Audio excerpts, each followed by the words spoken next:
get set here. Let's break it down. The sign, and let me turn that on. Oh God. I've got too many windows. Tap the sign is now open.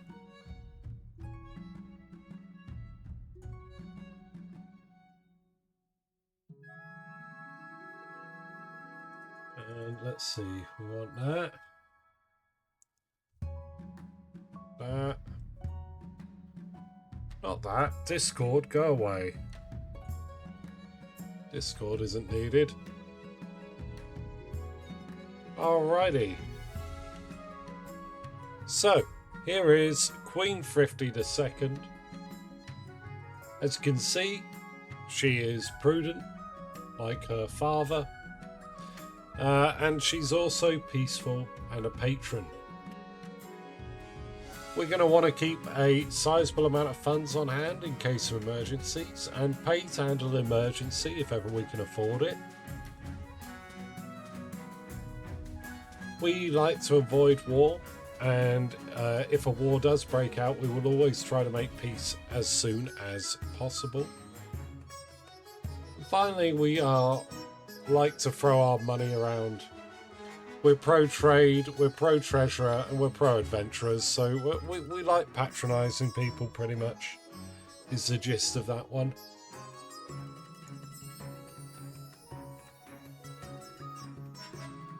There we go. Alright, hold on to your hats. Hello, Nilawa, welcome on in. We're going to begin the game. We're now outnumbering, Barons outnumber anyone else now. Alrighty, welcome on in to all of you, my nobles. Let's have a brief look at... Ooh, trade is rough. Damn, it's been a while. 12 trade across the entire kingdom. More than half of which belongs to the patricians. That's not good. Patricians are going to try and sell me a crab next season. Crash their economy. But yeah, the chiefs are holding strong on farming and military. They're pretty much ahead of the pack.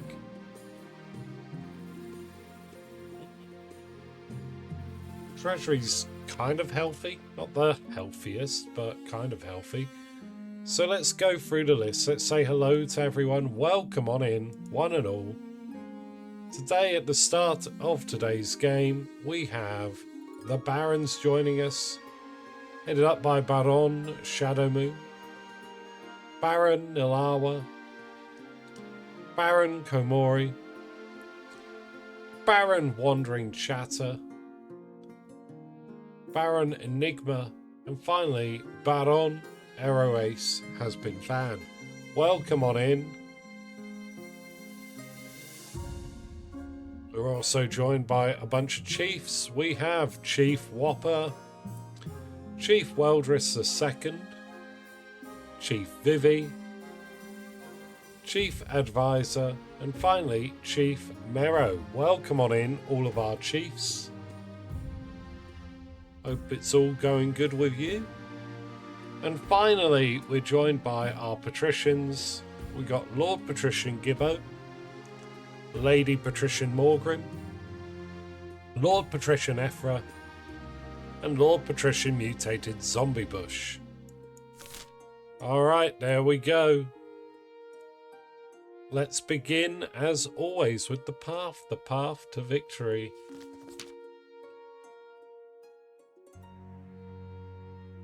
Your Majesty, you have some big boots to fill, and with your father out of the picture, the nobles will be looking for any opportunity to replace you. When you die, how do you hope the kingdom will remember you?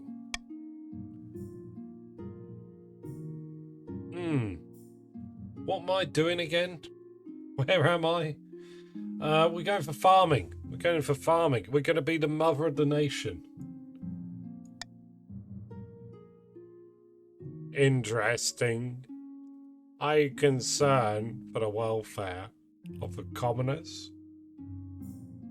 Or are you just hoping for a fabled passage in the history books? I suggest over the next few years you focus on improving the kingdom's overall farming as much as possible. Once you have an heir, I will return to discuss how your ambition is progressing. Good luck, Your Majesty.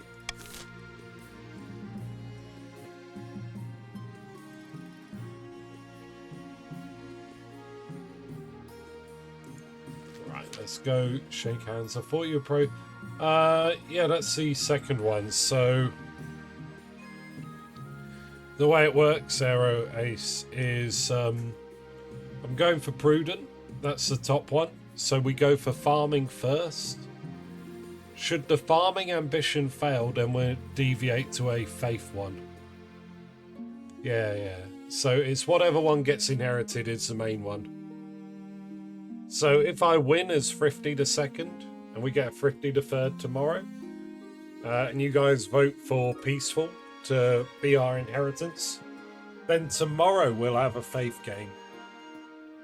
For real. Alright, here we go. My old nemesis, the Chancellor. Now that you're the Queen, your first duty is to meet with the Council of Nobles. Introduce yourself to the Chiefs of the North. Good luck in the days ahead, Your Greatness. You'll need it dealing with us a lot. Hello, Mero. Welcome on in. I do like how Mero's glasses look like they're a part of the helmet. It's like perched either side of the nose guard. Do I need to give you the Finfolk Chancellor? No. No. That was... Oh my god. Kaji's game, though. The Spy. The Spy was the best one. I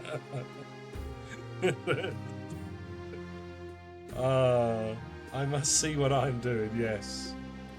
So for those that don't know, another King of the Castle streamer, Mr. Kaji, did a frog thing. Is that an ongoing, is that going to be a continuous stream? Was it meant to be that? No, but it was great.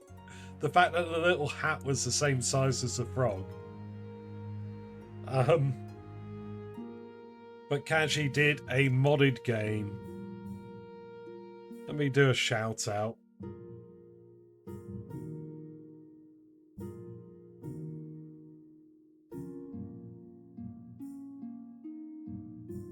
I believe it'll be another Froggo Dynasty game. Oh, okay, so it will be ongoing. So yeah, come see the Froggo Dynasty. Yeah. Because all the PNGs for the advisors and the king were traded for frog pictures. And the Spy Master was like this tiny little frog with this massive hat and a fake mustache on. It was the funniest thing. We might be switching up some art though. That's fine, that's fair. No. There was a lot of visual comedy with it. It was really good. You guys really knocked it out of the park. Oh dear. But yeah, I really enjoyed seeing it like that. Yeah, no worries. Pass my regards on to Kaji and the rest of the team. Whoever was contributing to it. And that was really funny. Really good. Whoever had the idea to give the Archbishop Frog a strawberry for a hat. Mwah! Chef's kiss. Vasper Lurks, Kaji and myself. There we go. Oh, that's great. But anyway, yes, sorry, getting sidetracked. Thinking about frogs. Welcome on in. Who was that? Where will you be? There you go. F100. Ziz Owens. Hey, welcome on in. A couple of new names. Or at least they're not names I necessarily recognise. You've both been placed with the patricians. Welcome on in.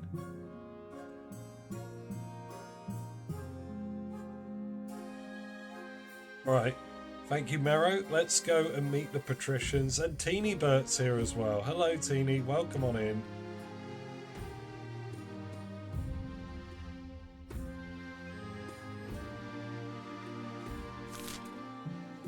Why is the Queen talking about frogs? Oh, I got sidetracked. Anyway. Let's see the patricians of the ghost. We got Ephra. A pleasure, your esteemed highness. I hope to see our kingdom prosper and grow wealthy under your reign. And finally, the barons of the march. Oh, the extension can be a bit buggy. That's the trouble. Hail and well met, my liege. Under your leadership, we'll be whipping this kingdom into shape. Welcome on in, Nilawa. Ziz, yeah, you're already in the game. The extension might not be triggering because it's ropey. But yeah, you're definitely in the game.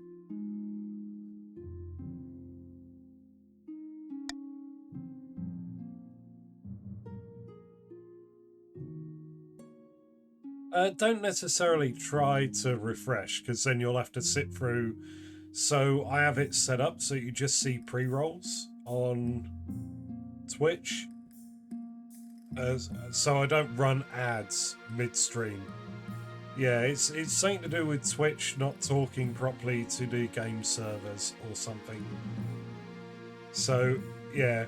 I mean, you can refresh. Listen, everyone, you can refresh every 2 minutes to watch new ads to give me money, but it wouldn't help you much. Basically, just once you're in, you will have to keep an eye on things here, maybe. But whenever there is a chance to spend money on a auction, I will open this up so you can see everyone's names.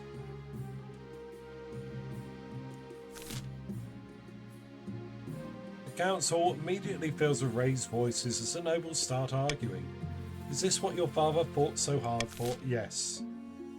Alright, there we go. Hey, congratulations. It took me, what was that, about 20 minutes?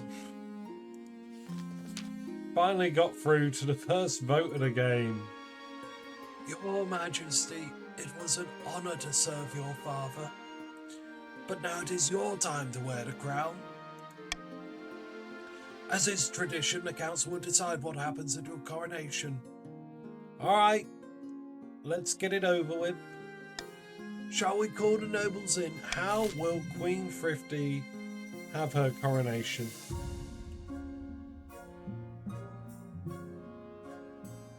That's less than an hour? It's true.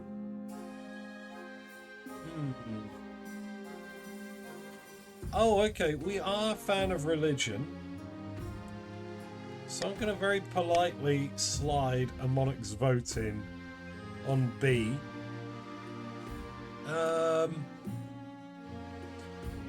Yeah, B would be nice for me, but you can vote whichever way you like. I'm going to start the vote right now. Type exclamation mark vote, followed by A, B, C or D, depending on what you want to vote for. And the one with the most votes at the end of the timer here will be the one we enact upon. Oh, okay. We're puddle maxing. Comedy and military. Oh, no. Alright, I'm just going to go to the bathroom right quick. Feel free to get your votes in. Quick.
You know, there's nothing better than a second cup of coffee. Alright, look at this. 16 votes. But we know what way the wind's blowing. Of course we're going to do this. We disagree with your priorities? Oh, no. You should make some eggnog. Oh, no, I've got some mulled cider I could do. Soldiers from across the kingdom take part in the parade. They're even outfitted in impressive new equipment just for the occasion. Everyone gains 1 point of military. As you climb up onto the shield and hold your sword aloft, you realise this is not going to be easy. Your arm quickly starts to hurt. Your soldiers stagger and groan under your weight. Who's saying I'm fat? Sure enough, one of your shield bearers trips on a loose cobblestone and drops you face first in a puddle. In full view of half the city, at least the only thing hurt is your pride. I don't know. Puddle time. Yeah, post puddles, everyone. Alright. Eyes down. We're finally at the point now to pick our schemes for today. So, as you're all aware, my ambition is to get some good farming on the go. And you also know that should the... Where's my button? There it is. Should the my ambition to get farming fail, I'll instead deviate to faith.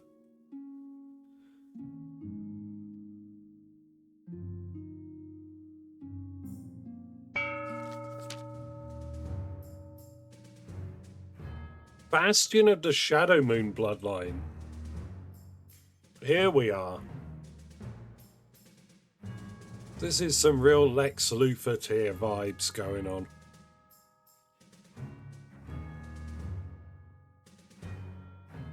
Eccentric Marcher General stands before a blaze of curve, yelling at full volume. When have the barons of the march backed down from a fight? Never! Oh no, you'll do whatever it takes but me, your rightful king, on the throne. Nice cheekbone, exactly, yeah. Very sinister looking. How will Bastion take the throne? Barons, what's it up to? Subterfuge, doppelganger, or gunpowder? Subterfuge is where you're going to try and replace my advisors. Doppelganger, you get a body double to replace me. Or gunpowder if you just want to blow it all up.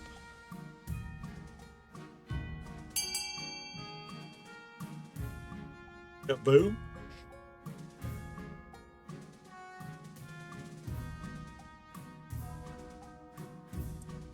It looks as though we're leaning towards kaboom.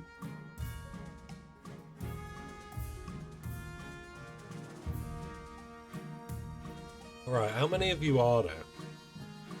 6 of you?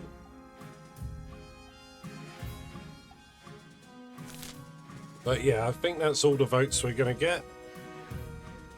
Bada bing, bada boom, kaboom.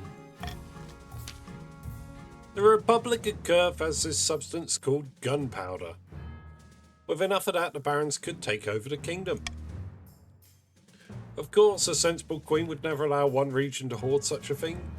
To do so secretly, the barons must ensure their trading partners don't fear the queen's wrath. To advance their scheme, the barons must lower authority to 4 or less in 2 seasons.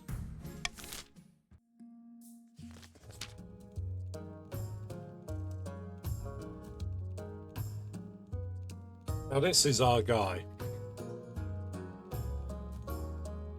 Jorah of the Teenybert clan, powerful political mastermind, stands precariously on a longhouse crossbeam, screaming like a falling star, like a fallen god rather. Jorah Mormont? No, Jorah of the Teenies. Teeny Jorah. No, I do like the sort of the scruffy look they've got going on. Chiefs of the North, we all know I should be on the throne, not this imposter Queen Thriftty II. How do we make that happen?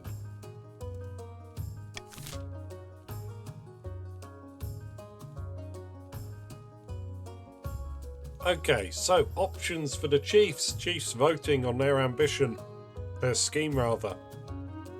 A. Uprising. B. Intimidation. Or C. Ragnarok. No tooting. With Uprising, you're going to rely on a peasant revolt to overthrow me and supplant me with yourselves. With Intimidation, you infiltrate the palace, try to replace me by strong-arming me off the throne. And with C. Ragnarok, you make an alliance with the giants to bring about the end of the world. Bit over-dramatic, bit flouncy, a bit much, but, you know, that's what the Chiefs want today. Gonna have the end of the world. Okay, got ya. Dragoneer. Let me have a look. Where are you? Oh, you've just been placed in with the Chiefs. Welcome aboard. They've just picked to go for Ragnarok for their scheme.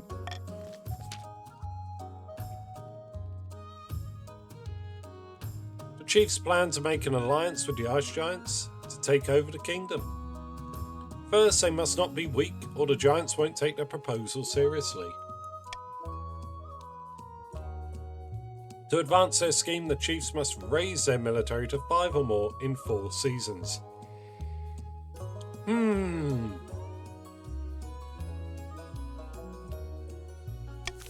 I mean, might happen. Titus of the mutated zombie bush family, eccentric coastal tycoon, scribbles with a well-used quill on a hardwood desk, speaking calmly. Taurus, where are you? There you go. Welcome on in. You're in the Barrens.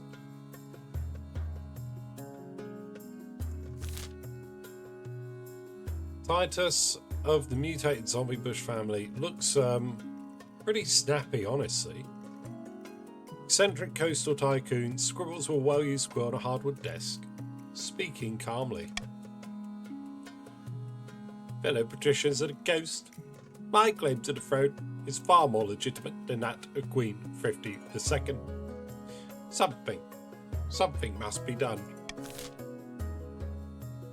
Alright, patricians, your options are A. Monopoly, C. Conspiracy, or B. Corruption. I completely fudged that, didn't I?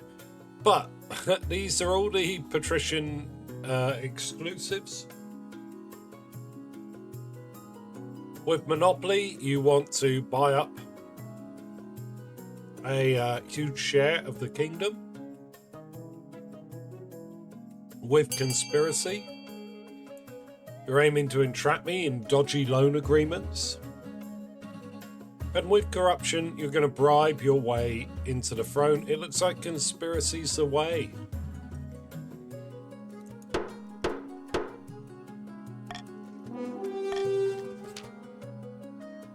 The patricians plan to sink the Queen under an ocean of debt.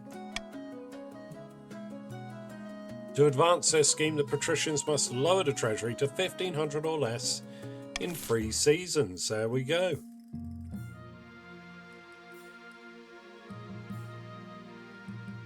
So looking across our rogues gallery here, we have Bastion, our treacherous half-brother in the march.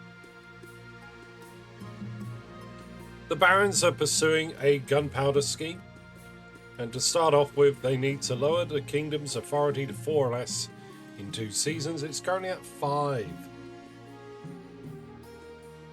So the question is, can we drop a point of an authority? We have Jorah, a bastard offshoot in the north. The chiefs are currently pursuing Ragnarok. Initially, they want to make sure their own military is at least 5 or more in 4 seasons' time. Currently at 10. I don't even know if it's possible for the chiefs to screw that one up. Like, we'd have to really go some. And then finally Titus, a false pretender. In the coast, the patricians are pursuing a conspiracy scheme. And to start off with that, they need to get me a loan. So they need to lower the kingdom's treasury to 1,500 or less in 3 seasons, currently at 2,700. So that'll be a bit rough.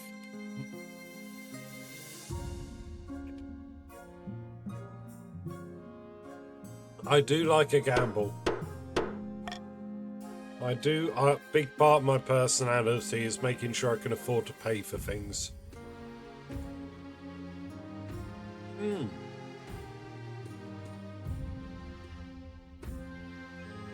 Alright, let's start as always with the bottom one. Work our way inward. My liege, Hooker Lord, welcome on in. Here you are. This is an outrage. I demand justice. Last week, Chief Weldress II shook my hand as a supposed show of reconciliation and stole my family's lucky ring in the process. By the Starflare nonsense, rummage through your drawers. I'm sure you'll find a thing. Your Highness, a feud has stood between our families for centuries. Weldress II's ancestor hexed my family with a curse of Morgana, turning every second daughter's hair bright blue. That's because his ancestor poisoned our well and killed half our household. Enough! I know Weldress II stole my priceless ring. Brings to March great luck and bounty. My dear cousin is to wear it when they marry. Blue is beautiful, I know. I mean, just looking at the list, hold on. Who, so...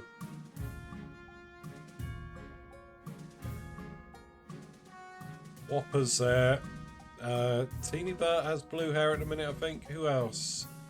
Is Vivi? Yeah. So we got all the daughters of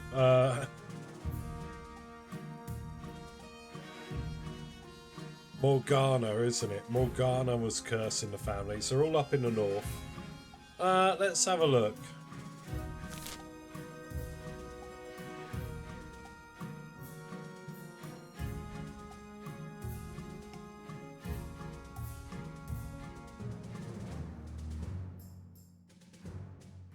I think we ought to do something. I don't mind what we do. Is it worth the court's matter? Yeah, I mean, if it's a theft.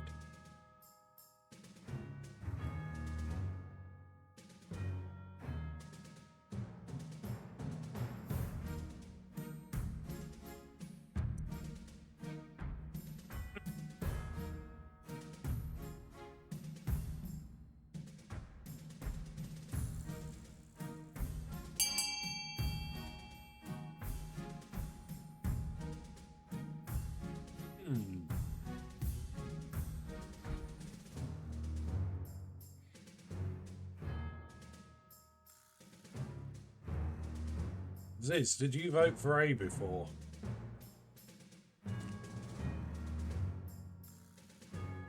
Can't remember. Where are you? Oh wait, no, that is you. Sorry, I thought it hadn't registered your vote. My bad, my bad.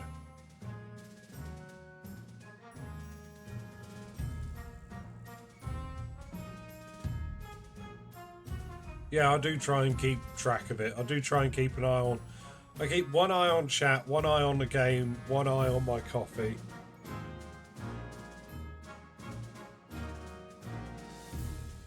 Yeah, Taurus, it would be roleplay. We do like to try and roleplay here.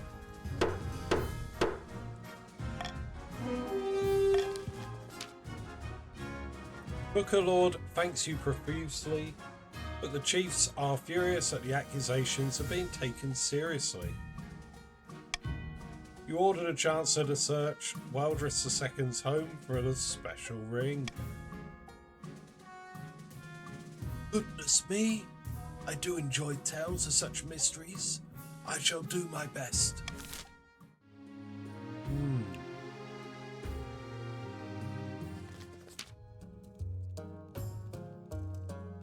Your Majesty, this year we'll be holding the winter feast in my clan hall.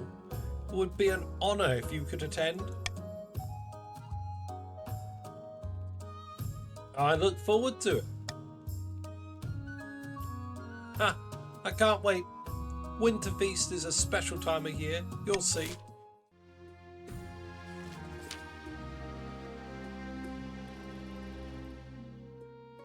As is tradition, each region offers a selection of elite guards. The chiefs are their most famous warrior heroes. The patricians were champion gladiators from the arena. And the barons offer a squad of battle-hardened veteran soldiers. Think carefully, Your Majesty. These guards' loyalties will be divided between you and their region. Of course, you could just hire foreign mercenaries. They'd be loyal to coin above all. I think I'm very sort of sensitive to the fact the chiefs are quite upset. So I'm going to take the Northern Warriors. I will make the arrangements at once. The warrior heroes arrive a few weeks later. They swagger in with big grins and bigger axes, belching and singing, roaring out unsavoury jokes. One of your courtiers faints.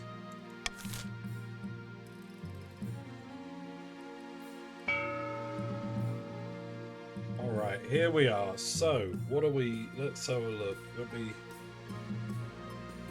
just open my eyes. What have we got? So the barons want to lower authority. They can do so with B, the theatre. However, anyone that wants to raise authority instead can do so with A, the monument. Patricians are all about the treasury. Not much to worry about. The chiefs want to maintain their military, and yeah, they're good. So that's that. Here's a list of everyone and how much money they've got. We're going to start the auction. Now, type !fund followed by the letter of the item you would like to fund, followed by the amount of money you'd like to fund it with. Top 2 items at the end of the auction will be built and take effect. Everything else will be refunded.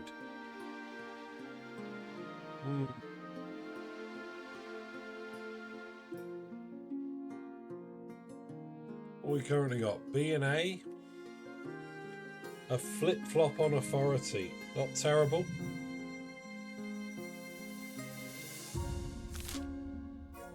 Oh, sorry, there we go.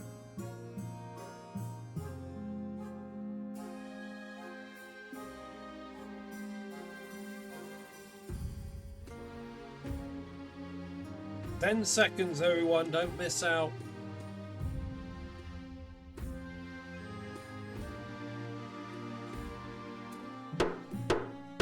Oh, okay. Did it do 10 seconds? Oh, it did do it, yeah.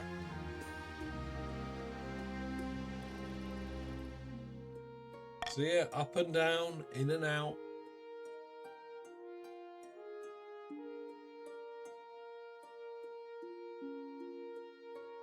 Wait, what have we got here? Fevered Dreams? Oh, that's right. Yeah. Ever since you were a child, you've had strange urges. Whenever you asked your father about them, he brushed it off, but now things are taking a turn for the worse.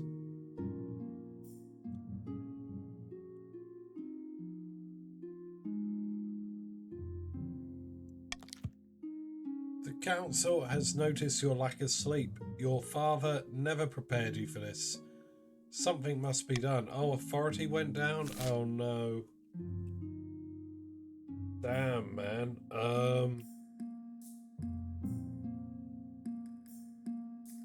What is my job?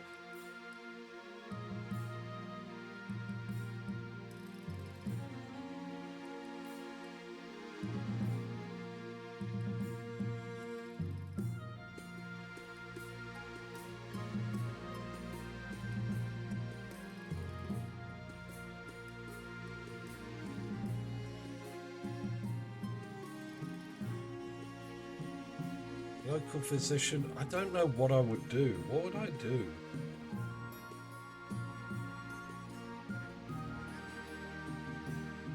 Success through not doing anything at all? I mean, I could just ignore it.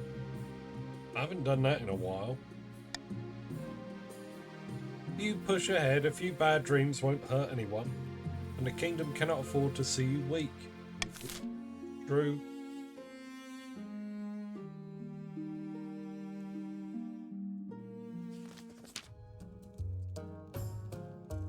Your Majesty, I found Baron Hookerlord's ring, but the situation is delicate. Chief Weldress II's niece has it because Hookerlord's cousin used it to propose to her. My guardian, Weldress, doesn't understand true love. My dear cat and I are meant to be together, feud or no. All we want is a quiet life. A little garden, a flock of geese, 20 acres or so.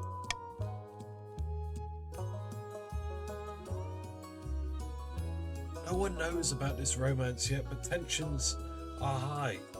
Both regions are using the feud to fuel a full-on rivalry between barons and chiefs. Perhaps I'm soft-hearted, but I can't help but feeling for this young couple. Is there any way we could resolve this peacefully?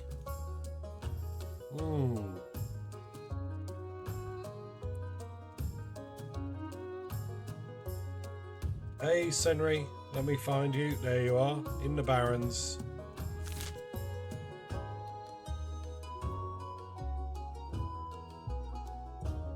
I think we could provide a dowry, man. Yeah.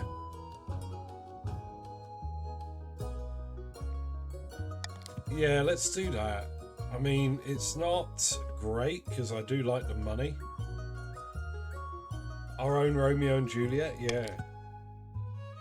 As the wedding preparations begin, the story of the love-struck couple catches the imagination of Marcher peasants who work together to make a huge cornucopia as a wedding gift.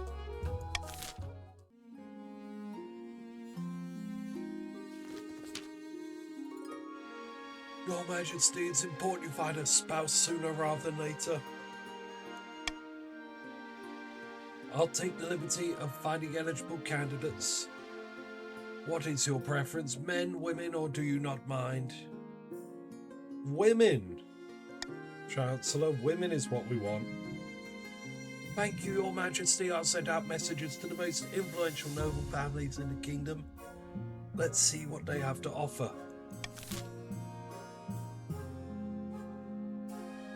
Alrighty, here we go. Amidst dark and foreboding forests, a small squat castle stands watch over the Marcher border. There at the end of the kingdom, a plot is hatching. Look here, our first shipment from Curve. Incredible. May I see inside? Careful there with that torch, you fool. You'll blow us to smithereens. So, this is the fabled black powder. Extremely powerful, but we need much, much more to put you on the throne. The next stage of the Baron's scheme, they must raise their trade to 5 or more. In 4 seasons, it's currently 3. Rough.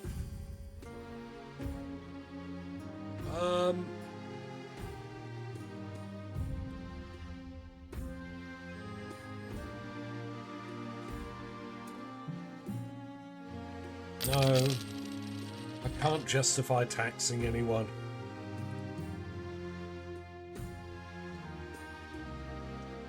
Alright, let's do the happy couple then, Winter Feast.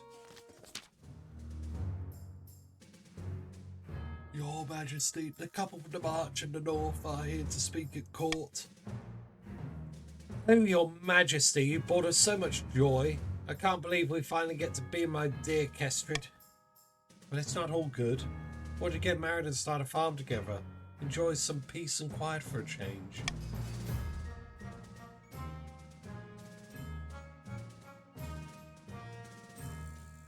All we need is each other, and a few adorable animals, and the wedding would be tiny, 400 people at most.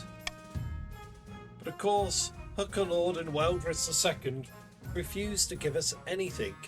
Please, Your Highness, help us just once more.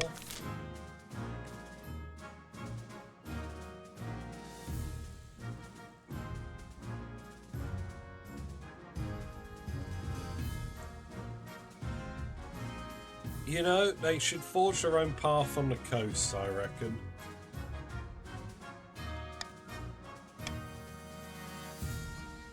I'm going to put raw gamble on it. Snorts a line of black powder. That's the good stuff. B for the good of the north? No, I think doing it in the coast is best.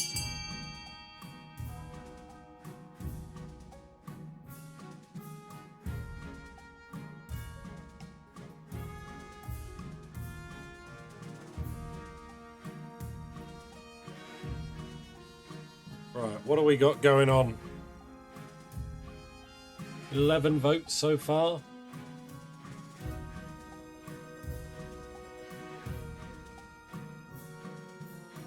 Damn, 17 votes. But it looks like the gamble is coming off.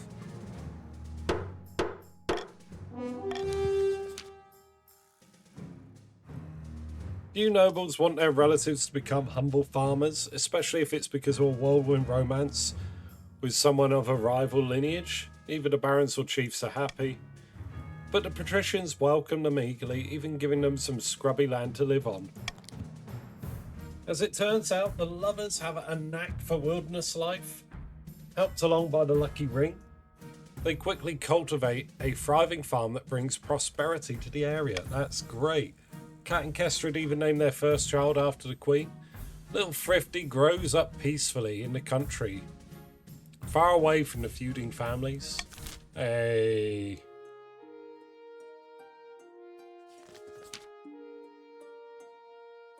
Found 3 potential matches for you. 1 eligible young woman from each of the kingdom's 3 regions. Choose wisely, you'll be securing a powerful alliance. Oh, Chaz, welcome on in. Where are you? There you are. You're in with the barons. Barons are absolutely big. Alright, yes, I know. What are we looking for in a wife?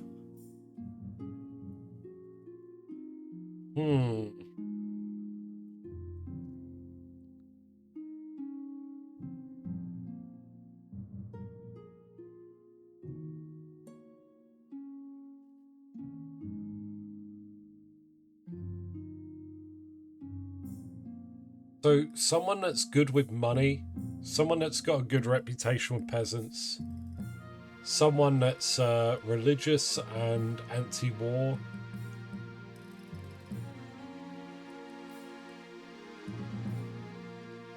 Right, let's see them.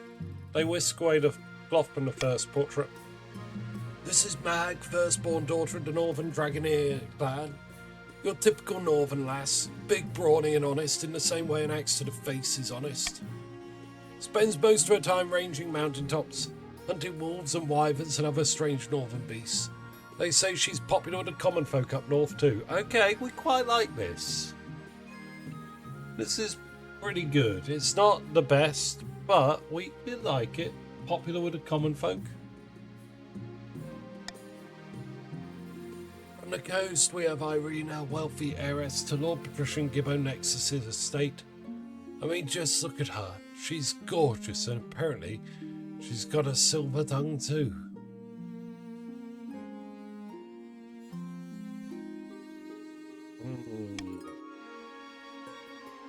She loves to lose her fortune betting at the arena, but even her father has kept her away from the family business ever since an incident with some magic beans. Yeah, that silver tongue would, but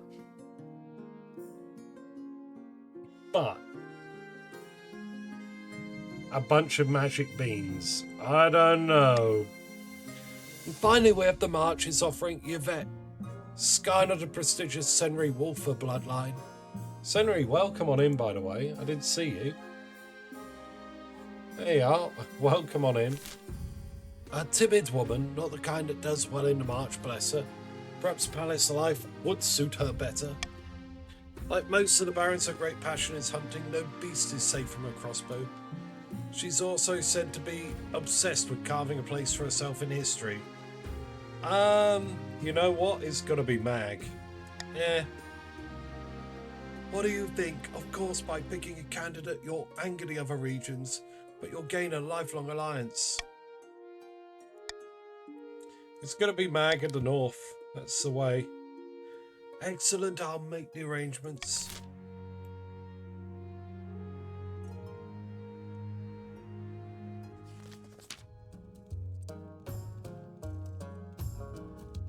After weeks of leading your baggage train along perilous mountain roads, you finally arrive at the snow-swept clan hall of Chief Advisor.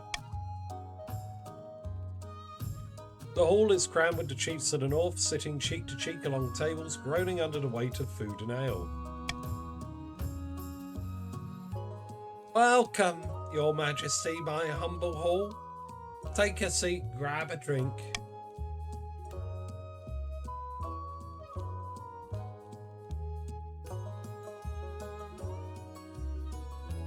It is customary at winter feasts to exchange gifts with the host. What did you bring? Horsey? Can I afford a horsey? You know what? Yeah, a champion warhorse. Very nice. We'll have that. Look at that beauty. A fine addition to my stables. Thank you, Your Majesty. After that, there's feasting, which lasts long into the night. The fires roar, the bards sing songs of the old days, and a lake of ale is consumed. A couple hours in, you are. We wouldn't get absolutely sozzled, would we? We'll drink enough to fit in. As winter feast draws on, your memory is blotchy, but you distinctly recall. Let's see. Taking part in a contest. At winter feasts, the chiefs challenge each other to various games. You soon find yourself facing Kuna in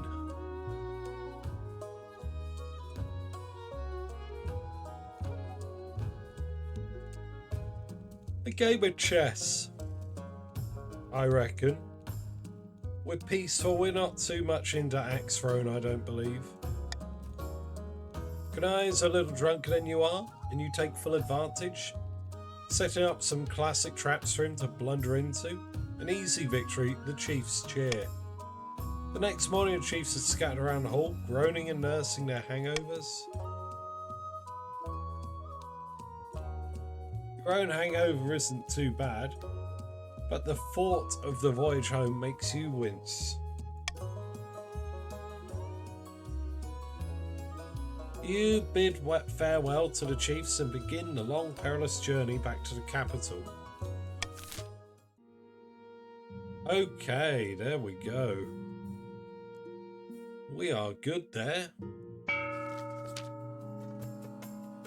In a dingy seaside tavern, two patricians of the coast meet to plot their latest schemes. The treasury's not empty. The Queen won't be tempted by our loan offers. Oh, Morgrim, sorry I don't take your loans. Maybe we could arrange some kind of heist? Don't get ahead of yourself, Lord Patrician. This coup will be conducted entirely within the bounds of the law. We have our principles, after all. The Pat's aim is to lower treasury to 1,500 or less.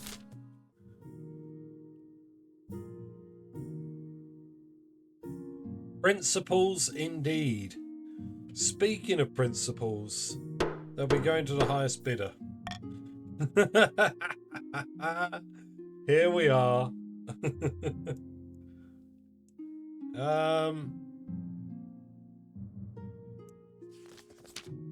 Let's start at the bottom, work our way up. Kuna. Your greatness, Chief Whopper has been having prophetic dreams. Oh, Whopper's here. It's true, I can part the veil betwixt now and some ways off. It's ridiculous. I look to the future and it speaks through me, no more, no less. One thing Baron Chaz should be aware of: onion soup. The plague of bees will bring doom upon noble patrician Z-Zone's household. What devs below? I can't live without my honey on toast. Please, your highness, have her foretell the future of the council. We could gain insight into great mysteries.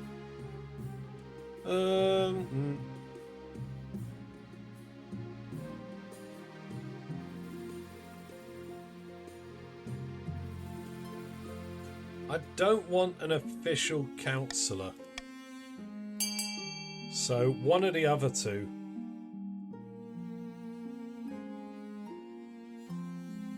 Principal gaze? Are they dreams and sandwiches? Oh. Sandwiches are lovely.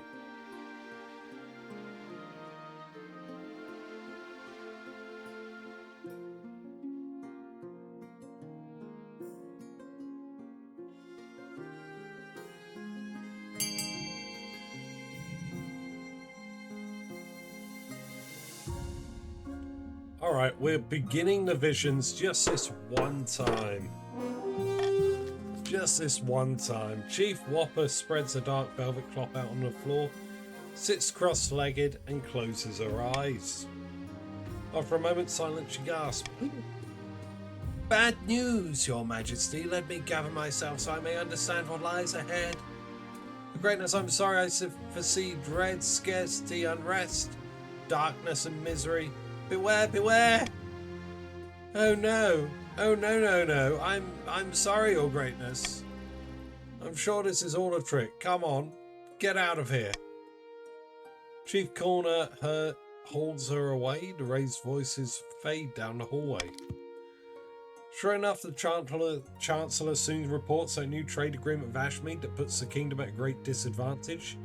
Chief Whopper must have known what she was talking about. Oh no, we lost money? I hate it. I hate it. Your Majesty, I have some dire news. Baron Taurus Bloodser was found in the palace gardens this morning. He was attacked by something. Torn limb from limb. Oh no, Taurus. He was technically your guest at the time. We must make every effort to assure the barons that this was not intentional. Salutes in chat for Taurus I, who has been mauled to death by some beast in the palace. But Taurus II will be joining the council. The kill count climbs ever higher. Number 1. First kill of today's game.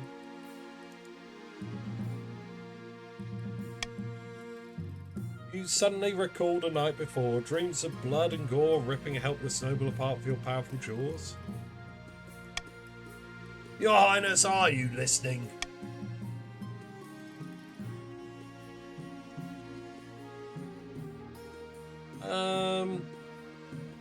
The Baron's he was killed by a wild beast.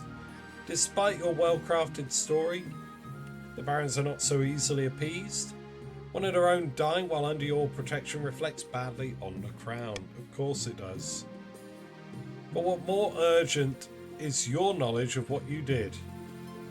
You've become a monster with an insatiable hunger for fresh meat, human or otherwise. This is horrible. I need to stop this. You start performing bizarre rituals in an attempt to bring your affliction under control. You tie yourself to the bed at midnight and drink chamomile tea. You don't eat any meal after 6 o'clock. But the dreams continue, and it's not long before peasants and servants turn up dead in mysterious circumstances, not unlike Baron Taurus's own.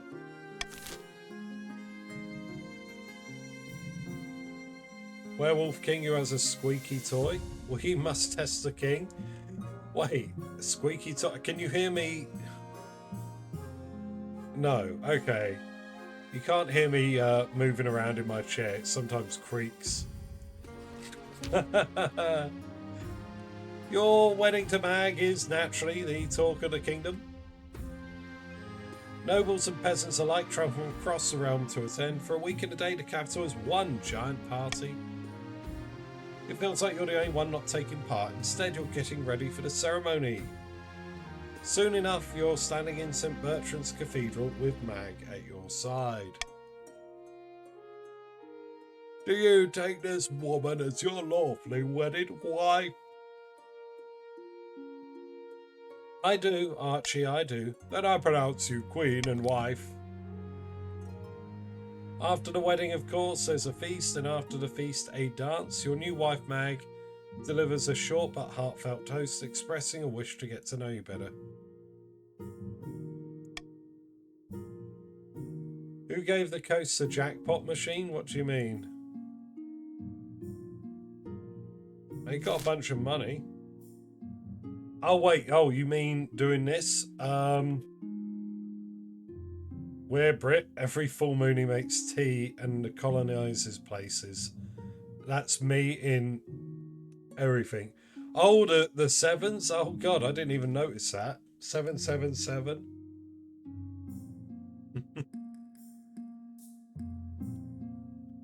How did that happen? That is strange. I miss the north. It's too warm down here and people twist their words. They don't mean what they say. Oh, it's not so bad down here. Really? Everyone down here speaks in circles, insulting each other, really insulting each other. I don't know how you stand it. It's tough, but I have to do my duty. By Morgana's cauldron, I couldn't do it. After finishing the last of her wine, you head to your separate bedchambers. It seems your wife is happy to take her time getting to know you.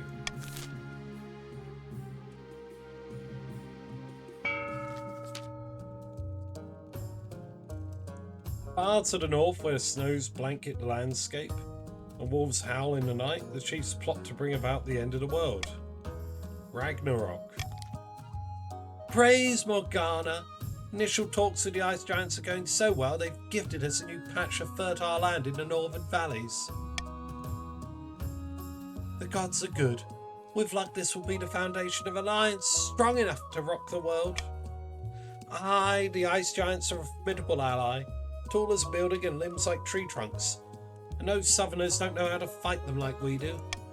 But first we must offer something the giants desire. A whole kingdom's worth of pillage? Just what I was thinking.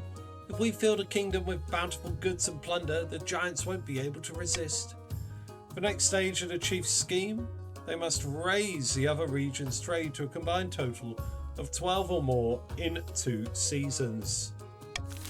Yikes. Yikes. Hey Lourdes, how's it going? Welcome on in. In a dingy seaside tavern, 2 patricians of the coast meet to plot their latest scheme. The treasury is practically empty and the Queen is struggling to fund her ambitions. We're perfectly placed to offer her a loan. So helpful of us. Indeed, these loan agreements will be as friendly as a bear trap, absolutely loaded with hidden catches in the small print. Now watch me work my magic.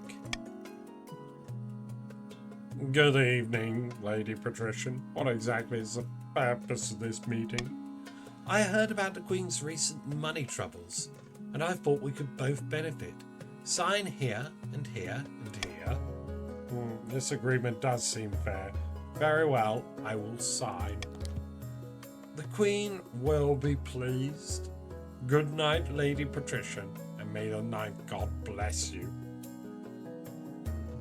Oh dear. See, easy as pie. But not enough to bankroll the Queen, the rest of the kingdom must be in debt to us as well. To advance their scheme, the patricians must have the highest trade of all regions in 3 seasons. Uh-oh. Uh-oh. Yeah, I do like you, Morgan. Thank you for the money. Hey, Lourdes, no worries. You know, life happens. I hope everything's good with you guys.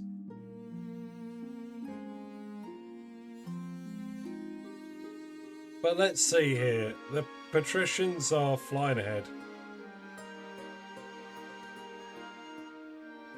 Highest trade in 3 seasons. They currently got 7.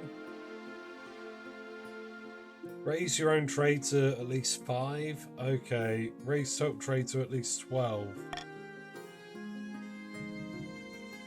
I mean, it's rough. Oh no, they're doing it! The patricians are doing it! No! You just couldn't stop yourselves. You just couldn't do it. No, it's a new trend. Old patrician mutated zombie bush is here to see you, your majesty. He wants to sell you AR crab. To be fair, you could probably afford a crab without hurting your trade like too badly. You'll probably still be ahead of the curve, right? Of course he does. It's the latest trend along the coast, your majesty. The patricians have started keeping a species of jawed crab as a fashionable pet. The creatures are so rare that one can now sell for as much as a mansion. Very well, send him in. Thank you for seeing me, your majesty. I know the price is steep, but I assure you, these crabs will only go up in value. Oh, yawn, yawn, yawn. Holy crap.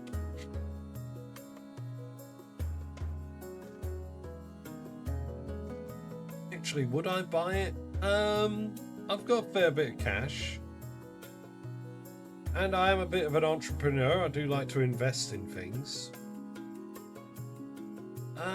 Yeah, 2,000's enough to pay for a wizard if I have to. Buy the big box of crabs. Counting out your gold, Lord Patrician Mutated Zombie Bush assures you that you will not regret your purchase. I already regret it.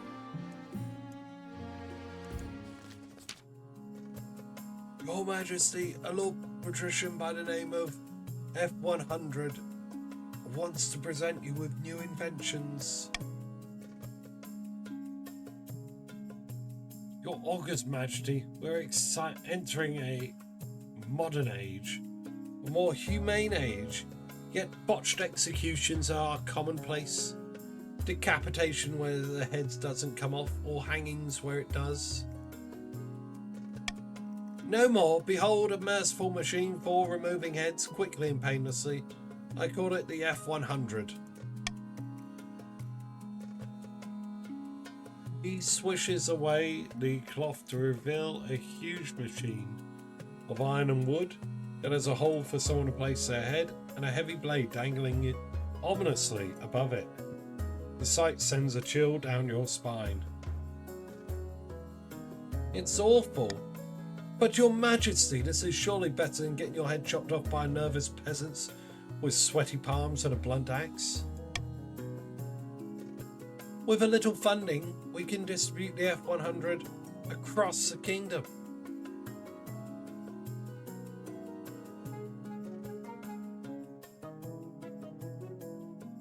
This is an abomination. Get out. Very well, your majesty. But if there's a rebellion and it takes 4 chops to sever your own neck, don't come crying to me.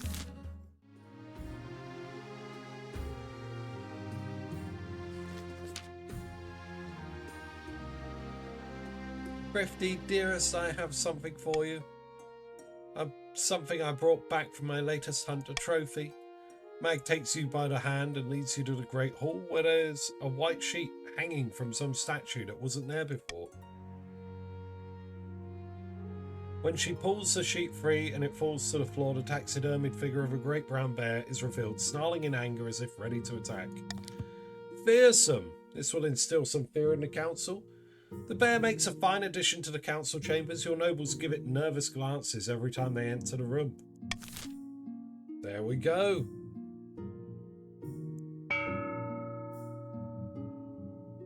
Right, we got our second auction of the game. Oh, let me just go get a fresh drink and then we'll cover this.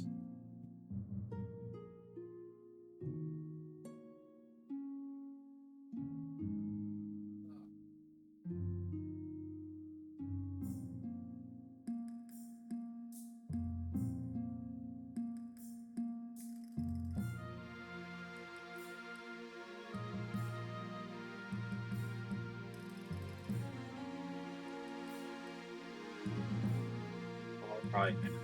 There we go. I would laugh if King gets killed by own wife because she hunted a beast and he was in were form. Yeah. That'd be a nice narrative twist. I don't know if that's possible. Right, let's have a look. Oh, shit.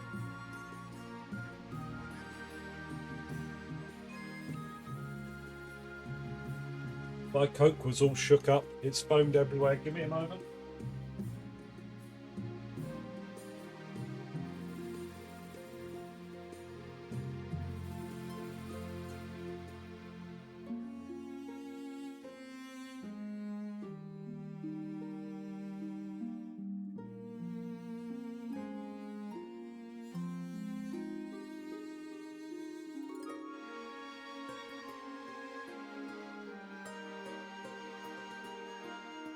All right, so everyone's interested in trade. Both the barons and the chiefs are going to want A, the Grand Bazaar.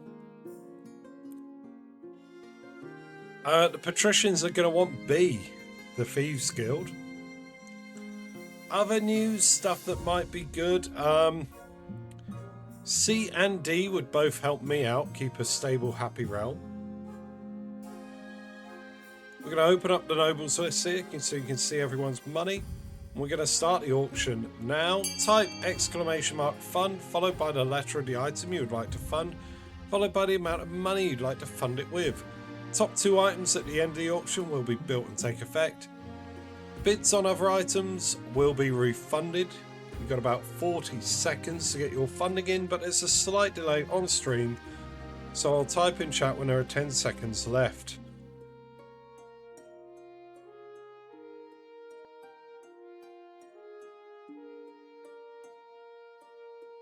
Alrighty, let's see. A and B currently in the lead, so we're going to have a flip-flop on that trade.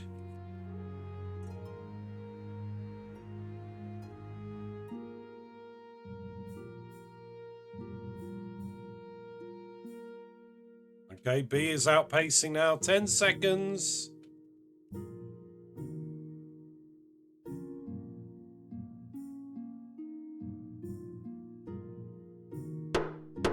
Right, we ended up A and B, I believe. So no changes. No changes whatsoever.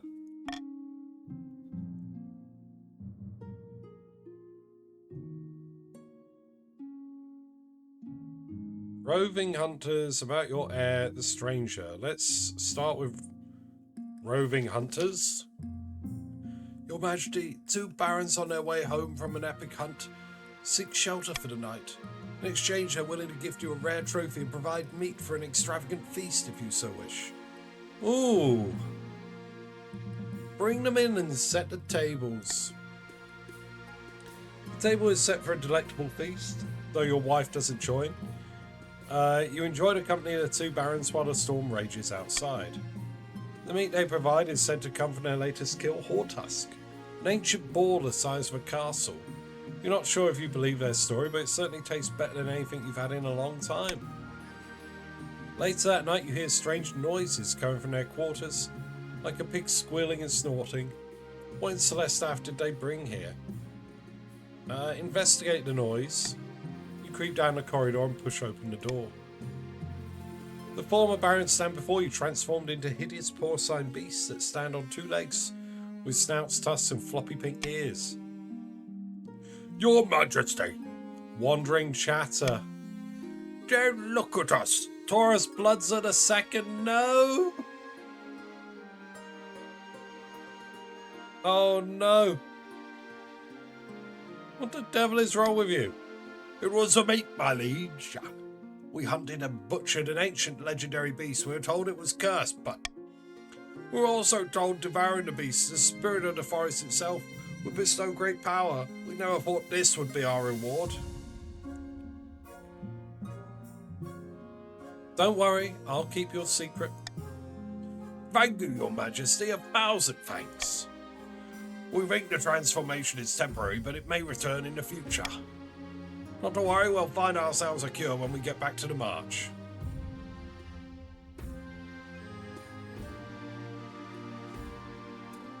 Just be quiet, lest you wake someone else. They nod furtively and scramble out of the room. The next morning you part ways with the Barons, who look like ordinary humans again. It's not obvious if the curse was temporary or if it's merely hidden during the day. You think back to last night's feast. They thank you for your hospitality, gifting you some of their hunting trophies, including the pincers of a colossal crab from the coast known as Heart Pincher. Double the fevered dreams. Yeah.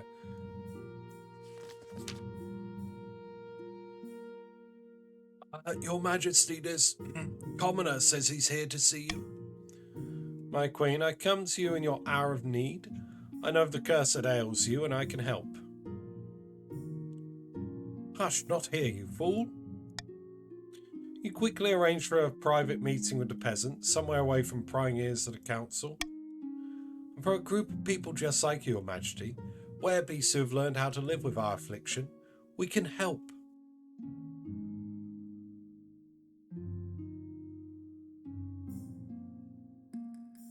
How did you know about me? The killings have been getting worse, especially in the Crownlands. I wasn't sure it was you, of course, not till I saw the frantic look in your eye, the way you sniffed the air. Please help me to control myself. Of course, Your Majesty, it would be an honour. The peasant takes you to meet with a group, a local tavern. You meet people from all walks of life who teach you how to control your urges through meditation, special recipes and folk rituals. Sure enough, the dreams fade in both intensity and frequency. There's a long road ahead of you, but with time, the other werebeasts are confident you will eventually master your powers. Hello there! What was that? Gibbo, goodbye, goodbye, sorry, goodbye to Gibbo Nexus. Everyone say goodbye in chat. And who was that? Did someone join? Epic. Statch Epic, where are you? There you are. Welcome to the Patricians.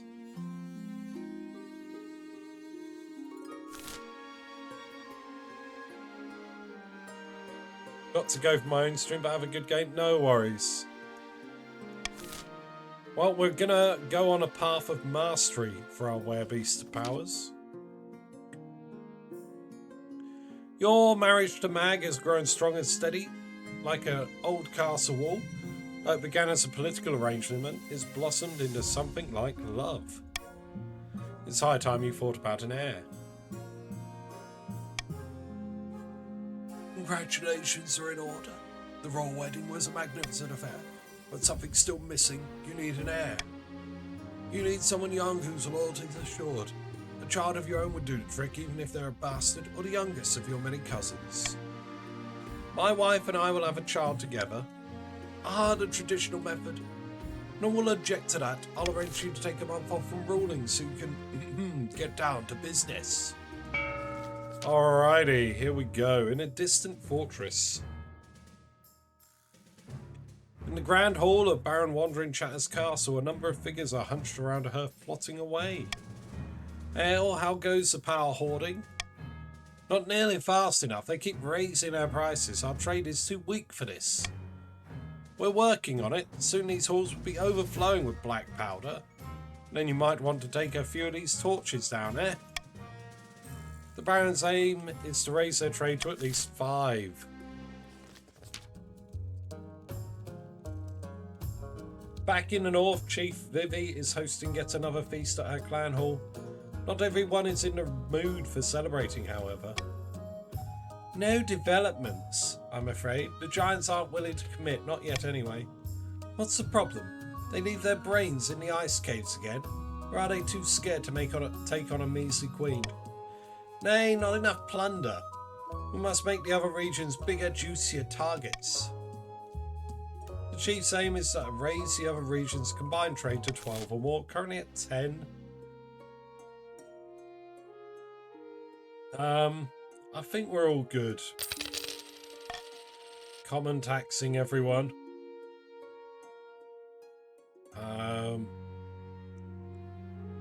Wait, fevered dreams, will that happen again? Does it actually?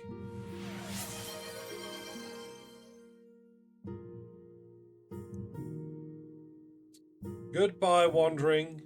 Thank you for being here today.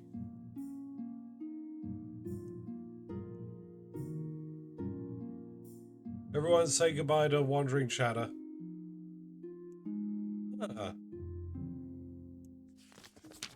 This could be a bug. Yeah, well, I mean, I imagine it triggers it once because we inherited it and another because we earned it.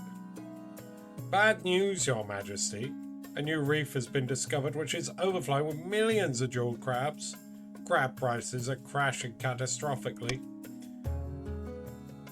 What? Your own box of crabs is now worth absolutely nothing. I suppose it could make for tasty soup. I think it may not go any further though. Okay. But I paid 1,000 gold for these crabs. The entire kingdom is about to suffer financially, Your Majesty, especially the coast. Hundreds of fisheries and businesses will go bankrupt if we don't step in.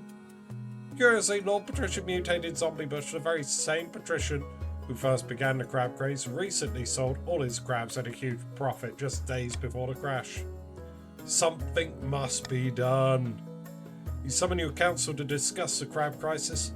Many nobles invested heavily in the crab market and they are casting furious glances at the patrician benches.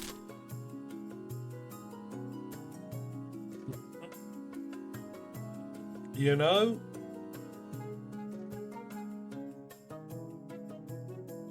Failing that... I mean, kind of...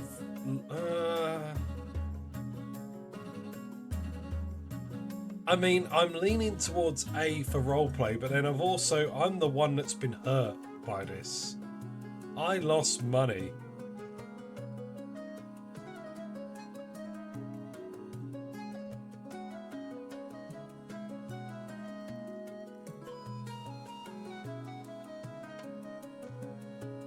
I'm gonna say B, maybe? But I don't know, I'm gonna leave it open. It's very hard to know what to do because I'm pissed off with the patricians, but I also don't mind paying to cover the losses.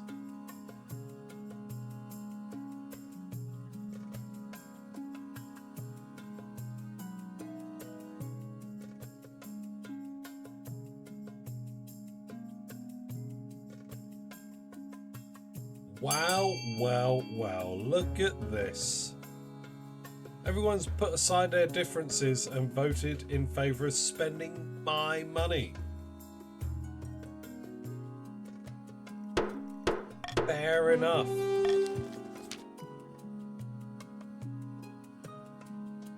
Your help is appreciated by the patricians and the rescued industries.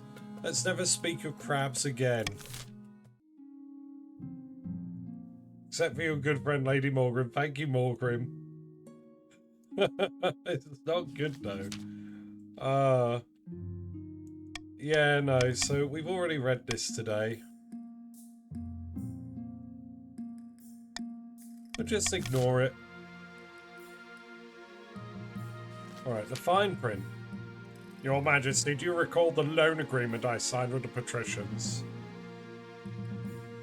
Vaguely. Turns out there were some hidden catches. See, the interest they're charging looked very reasonable at first, but it's doubling every 2 weeks. Before long, things will get exponential. Oh, we're in trouble, aren't we? Luckily, the patricians aren't pressing us for repayment yet, but the signs that they're tricking the other regions into similar agreements. They're a trade powerhouse, and the main economic engine of the kingdom. We need to call a council vote to stop the patricians before it's too late.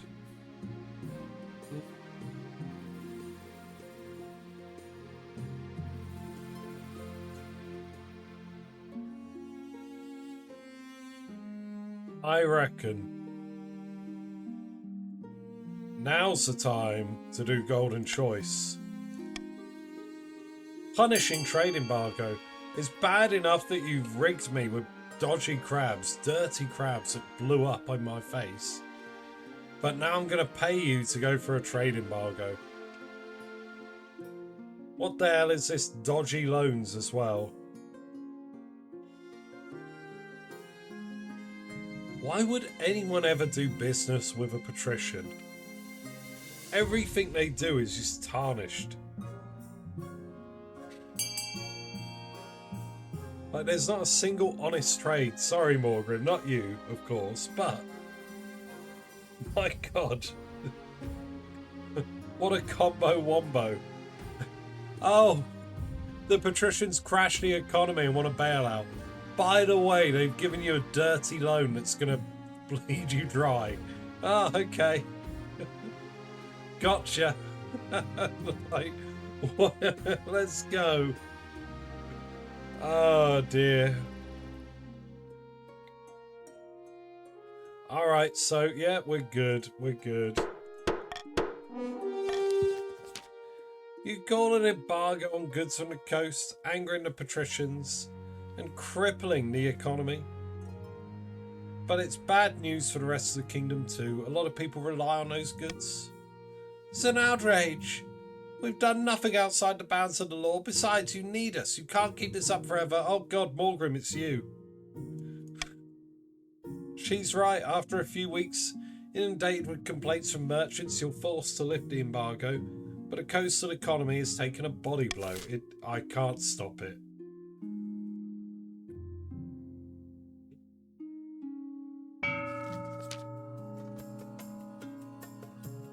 Sitting on a bench outside a sun-bleached villa, two patricians of the coast meet to plot their latest scheme. Let me show you something. These documents represent the accumulated debts of all the other regions in the kingdom. How did you manage that? I thought they'd know better than to accept loans from us. Oh, they did, but there are plenty of independent money lenders they've taken loans from over the years. Banks in Kerr, Tesh, Tavelin. I brought up all those debts for myself. Tavelin was so pleased with the generosity of my terms, they even offered us an alliance. If the patricians are ever in trouble, Tavelinese soldiers will march to our aid. Genius. So now the chiefs and barons owe us half their wealth and the Queen owes us absolutely everything? Anchor by day, squid culters by night. True.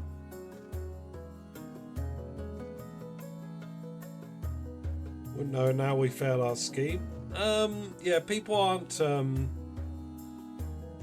necessarily doing the schemes though. We do a lot of roleplay here, Kanar. So different people have their different ideas about what their characters' motivations are. All that's left is to decide what we do when the time is to collect. What they gonna do? Graciously forgive all debts in exchange for the throne. That involves raising stability. Or squeeze every last drop of gold from the kingdom. That involves raising military. My motivation is... yeah, there you go.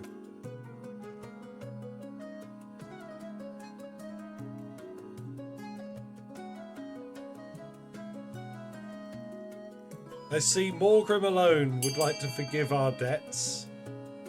No mercy. Oh my God. Truly.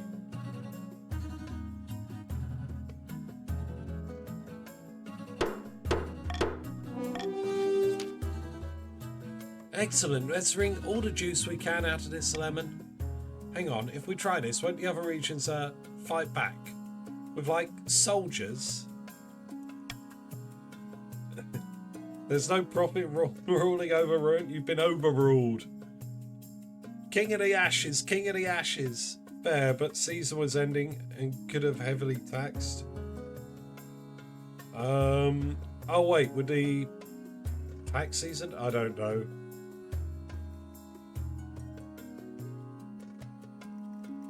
This is why we can't negotiate from a position of weakness. We must ensure our military is up to snuff. For the final stage of their scheme, the patricians must raise their military to at least 10.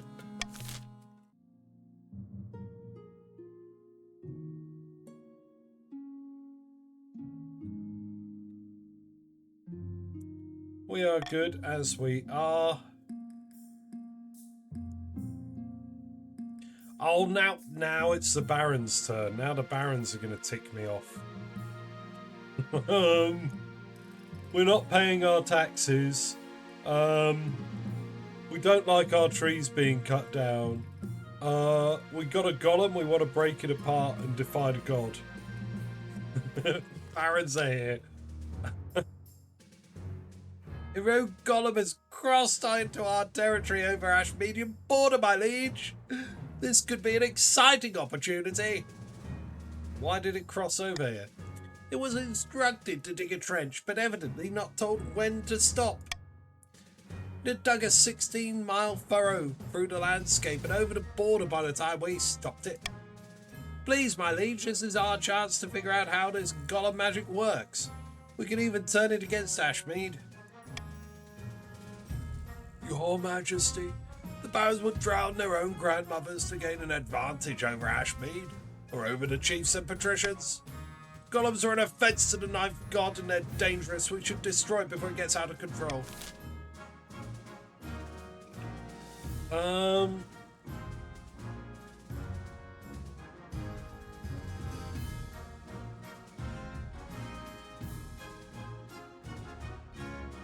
I think it's true. I'm gonna pay you to destroy it.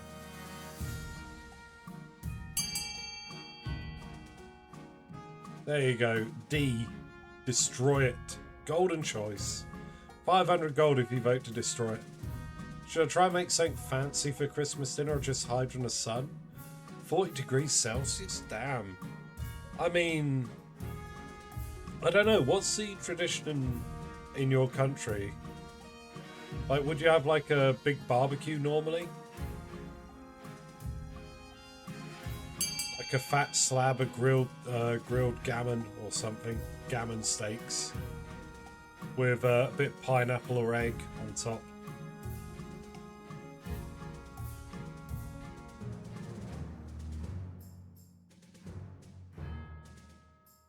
My parents have already got the turkey in. Seafood and salad with a family outside on Christmas Day is the tradition. Oh, okay. Something a bit light, not too heavy. Oh, I'm not driving 10 hours on Christmas. No, fair enough. That is too much. Especially in that heat. Alright, cool, I think that's it. Last call. Anyone that wants golden choice, vote D now if you've yet to vote. 3, 2, 1.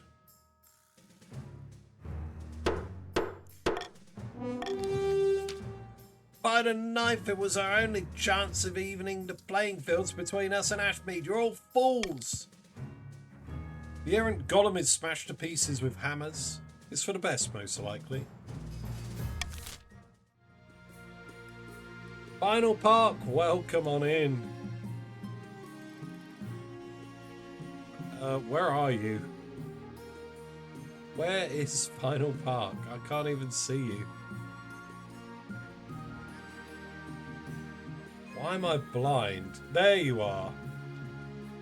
Welcome aboard. Welcome to the Barons. Another Baron, bruh. Yeah. That's life. Your Greatness, will you tell these superstitious Barons to get over themselves and let us harvest their trees? We need the wood for our craftspeople. Okay, Vivi. Final Park's here. Hello. I've told you 1,000 times, Chief, that forest is thoroughly haunted. You'll damn us all if you go logging there.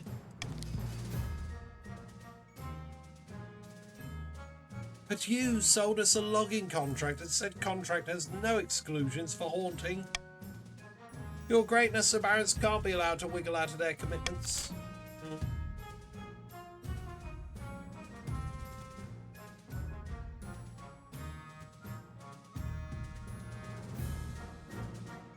Everyone likes hunting, right?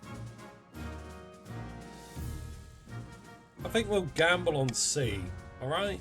Gamble on C. Everyone likes a good hunt. Vote C, everyone. My wife likes a hunt. The Barons like a hunt. The Chiefs like a hunt. Maybe the patricians could be convinced to come around. Oh, lordy.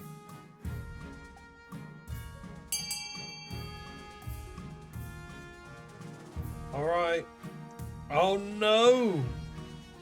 Okay, it's tied between B and C. We're going to do a final countdown. And then we're moving on.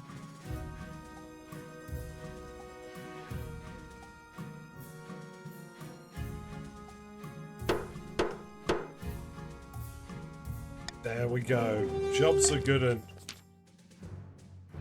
A hunting reserve? That's not what we asked for.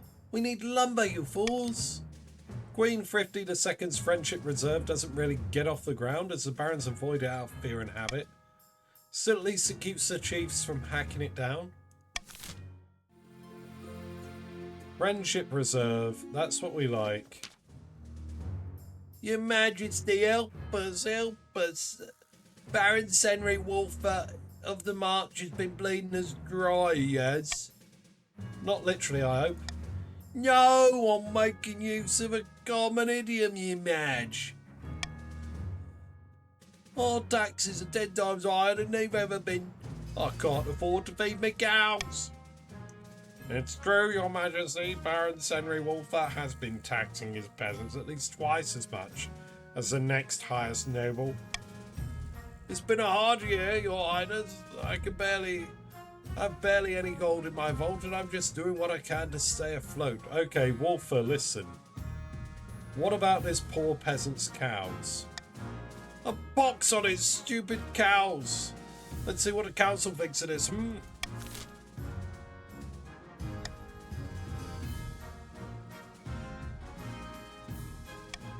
Right, we're either going to throw Senri into the dungeon, or we're going to have a royal tax collector. Winner, winner, chicken dinner.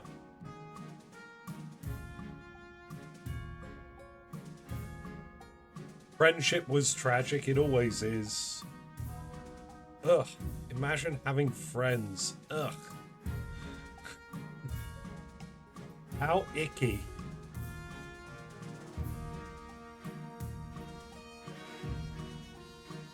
I have friends when you could sit around on the internet instead.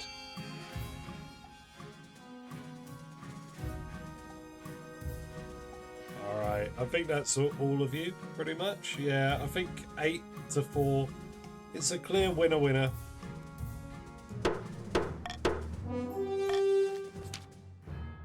Great God! Not the dungeon! Why would you take the side of some poxy common folk? Baron Henry is flung into your deepest cell and his ill-gotten gold confiscated.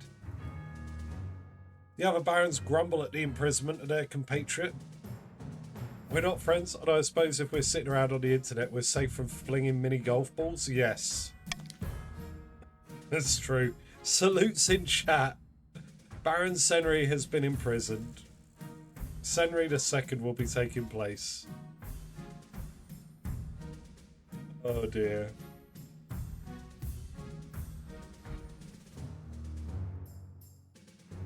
Many. What do we got? Kill count is going up, yeah. Kill count number 2. Respect the fallen Henry. Brought down by a peasant who can't feed their cows. It's all happening in the march. They are absolutely pissed, and rightfully so. They can now start rebellion if they want.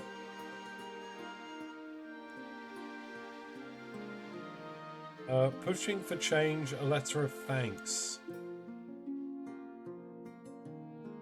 I can't remember what these are, but let's start on the bottom and work our way up.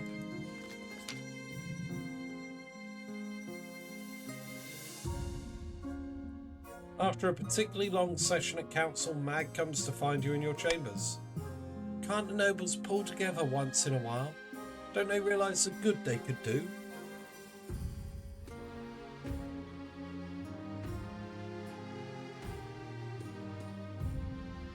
The extension does have some trouble, Kuna.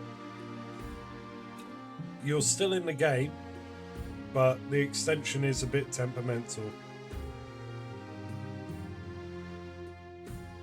Alas, it's the way things work. I was thinking, what if we did something to make things better? I want to plant a forest in the north. Oh, it'll bring so many animals to the area. Imagine the hunts. And it'll help with training the troops too, I suppose. Okay, but we need to be careful with the budget.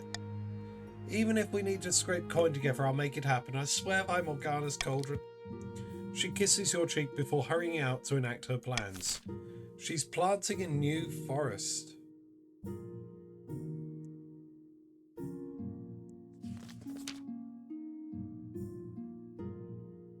We got 10 on both, yeah. But there we are. Your Majesty, a letter for you. The Chancellor hands you a small tattered envelope. On the back is a seal you don't quite recognise, but you're sure it's from the march. Esteemed Highness, recently you hosted us when we were in need. You'll be pleased to know that we have been cured with the help of a powerful witch of the woods. Please accept this gift as a token of our gratitude. We will always be in your debt. Chancellor hands you a small cedarwood lockbox. Inside it's a number of gold coins and a ruby-encrusted silver brooch. Give the brooch to my wife. The brooch, an exquisite example of marcher fashion, is granted to your wife Mag, while the gold is tossed into the treasury. Hey, gotta look after our wife.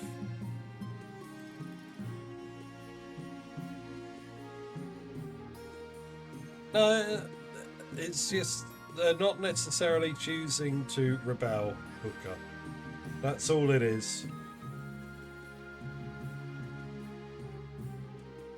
Your quest for an heir is finally complete. You stand before the council, holding a small child in your arms. Should I die, I ask that my crown be passed down too.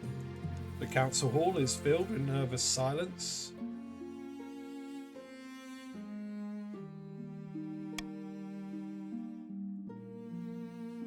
My child. The assembled nobles break out into polite applause. By designating an heir, you cemented the stability of the kingdom. Your august majesty, a starch epic. May I be the first to congratulate you on the birth of your child? What is their name? Thriftty III. Marvellous! Your Serene Highness, I'm sure little Thriftty III will grow up to be a chip off the old block. Congratulations on finding an heir. Now you just need to fulfill your ambition. To win the game, expect a visit from the Spy Master soon.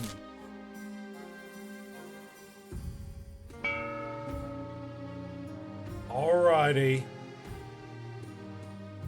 Let's see, what have we got? The new heir is here. Yes, yes.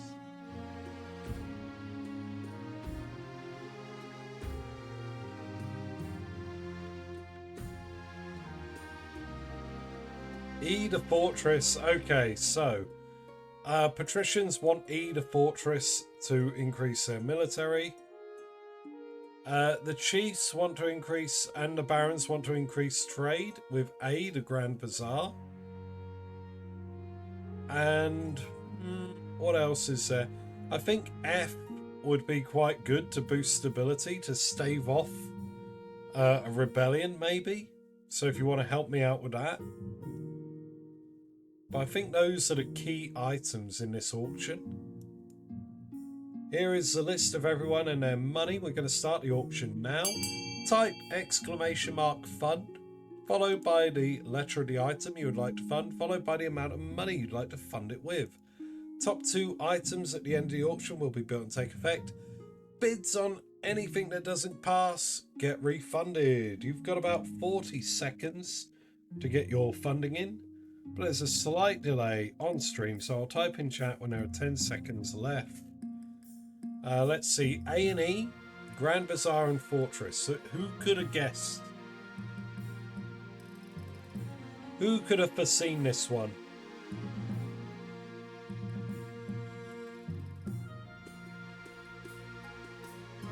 Alrighty.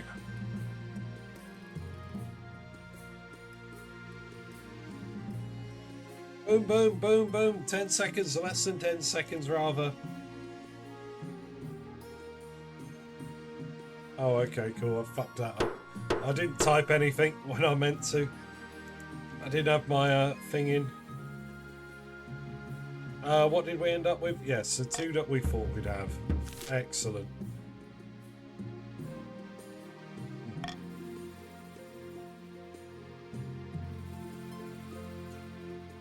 Forestry problem and eaten by a tree. A lot of trees. Who's eaten by a tree? Oh no! Vivi got eaten by a tree. Salutes in chat, Vivi. I'm sorry, you've been munched. You've been sapped.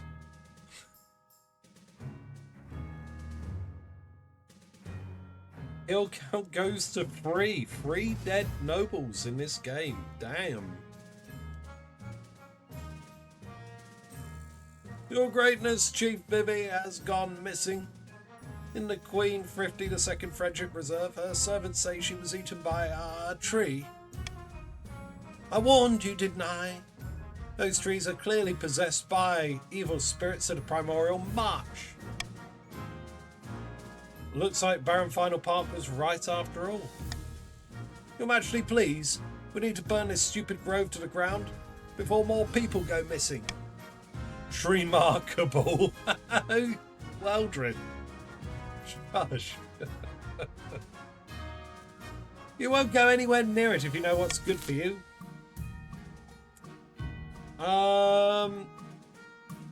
Close it for good is probably the way forward. In fact, I'll pay you to close it for good. I'm sure they're nice fellows if you don't attack them. I mean, that would be... I'm going to pay you to close down the Friendship Reserve.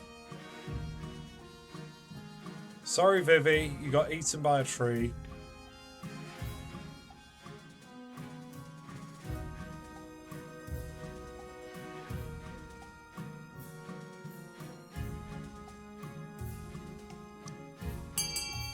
All right. 13 votes. I think that's pretty much everyone active at the minute. The council is going to ignore the fact that Chief just died? Do we mean so little to you? Wop wop. The sovereignty of the march is more important than avenging your foolish comrade, who, as a reminder, got killed by a tree. The chiefs continue to bicker and grumble, but none dare go near the grove. Its creepy man-eating trees fall into legend once more. I thought Vivi went for a walk, not just lumbering around. Oh. Your wife Mag is busy reading her letters when she gasps. I swear, mother of mountains. I'll have something to say to him. Thrifty, the coastal workers have laid down their tools. No one's working anymore on the forestry project, and Lord Patrician Ephra is doing nothing to help. How dare they? The letter doesn't explain. Why did this happen?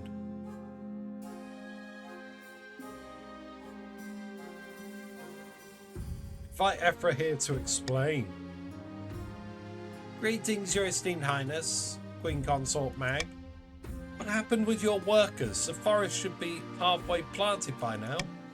I told the workers to down tools well. Lamentably, the chosen land just isn't suited to forestry. I don't see the trees surviving long. Oh, by the star flare, I had no idea.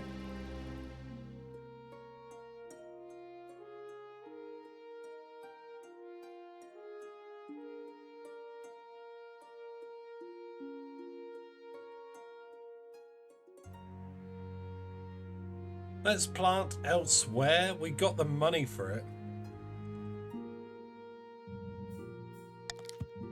Potentially, that'll work. Holy crap, what happened there? I didn't think that would impact everyone. Oh no! Oh no! What? Okay, it has to. I'll do my best. And she does. Soon the planting begins in earnest at a more suitable part of the coast. The people there and beyond are delighted with your wife's achievements, sending showers of letters and gifts to the palace. Oh, okay. I thought we were having it happen in the north. All right. I guess. It was nice knowing you. Thank you. Thank you. At the start of your reign, you said you wanted to be the mother of the nation. You're well on your way to reaching that goal. The peasants are thriving and well fed. They think of you fondly. Well done, your majesty. But to show your nobles scheming for good, we need to build on that reputation. Your advisors have some ideas. The common folk are a sleeping giant, and even the nobles are afraid to wake. If you become beloved by the peasants, the nobles will dare overthrow you for fear of revolution. Or you could declare war on the Ashmead Empire. The nobles will forgive their schemes if you win. Unfortunately, we are a peaceful queen, so we're going to aim to be beloved by the common folk.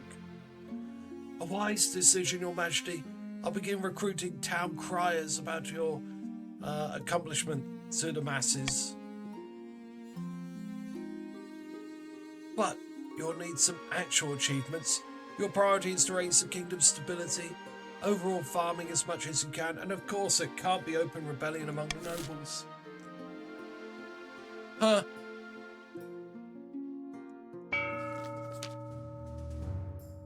Somewhere in a dark cellar, a nervous baron is showing his guests a stupendous cache of explosive gunpowder.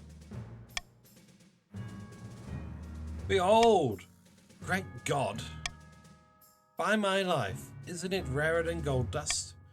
Over here it is, but this isn't just the biggest stockpile in the kingdom, but the only one. Now, what do we do with it? Okay, blow me up or raise zone military for muskets. I mean, it don't matter too much because I think the Pats take priority. They're going to win. I love how everyone's getting militarized.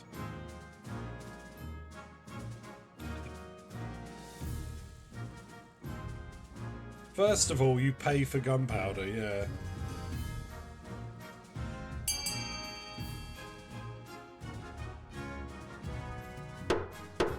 Yeah, exactly. Now we have all this gunpowder, we should be able to reverse engineer some of Kurf's musket designs.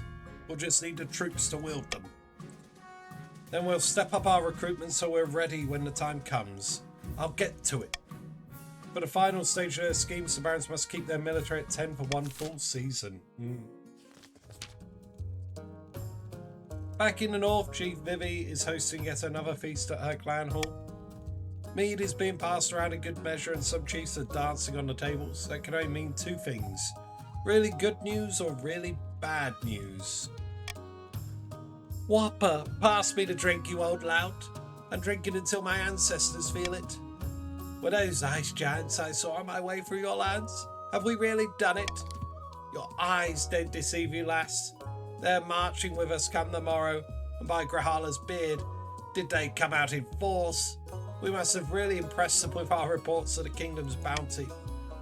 The gods are good, but what happens after the ice giants march? Acts of my ancestors, I hadn't thought about that. Someone fetch me another drink. Then assemble the other chiefs. Quickly, damn you. Lower authority or lower stability?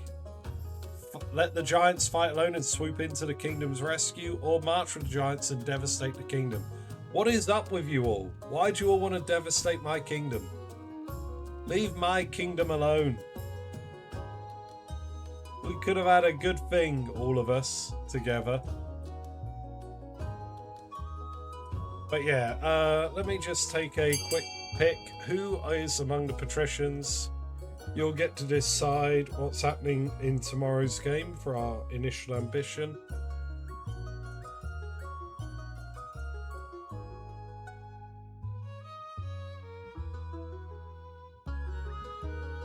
Oh. Your kingdom? Well, it was my kingdom. Now it's going to be the patricians' kingdom. I like how everyone went for a military bent in the end.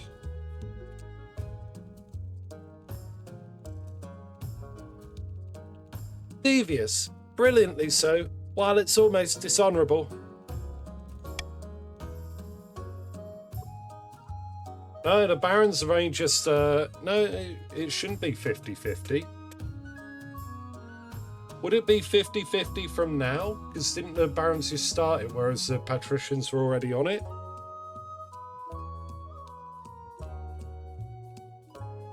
I thought the barons it would only be able to trigger at the end of this season to come.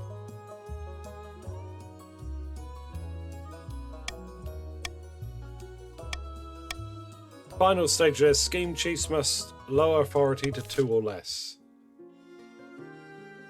Oh, the barons are rebelling. The rebellion triggered, yeah, okay, well... Let's just say for science continue. Well, okay, never mind then. They can't do it either way.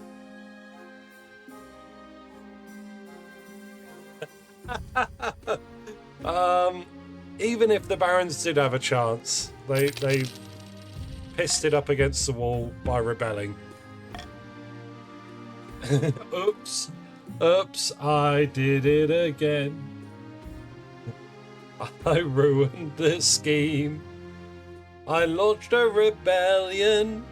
Oh, baby, baby.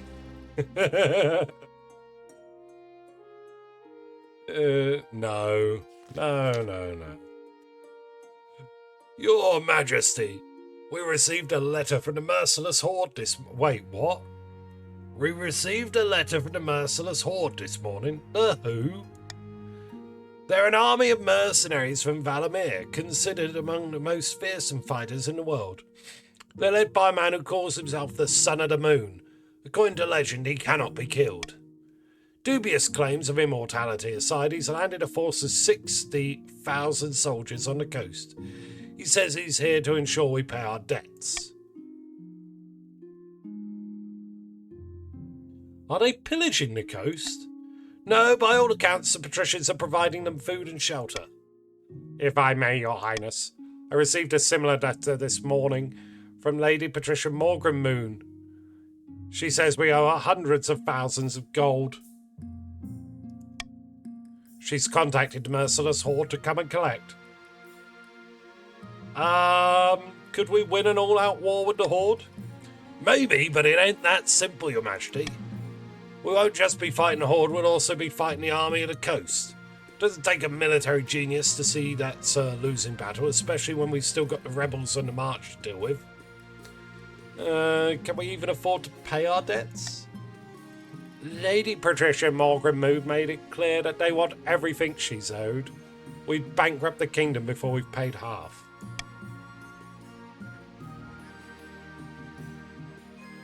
Either we give them everything and hope they're merciful, or we fight.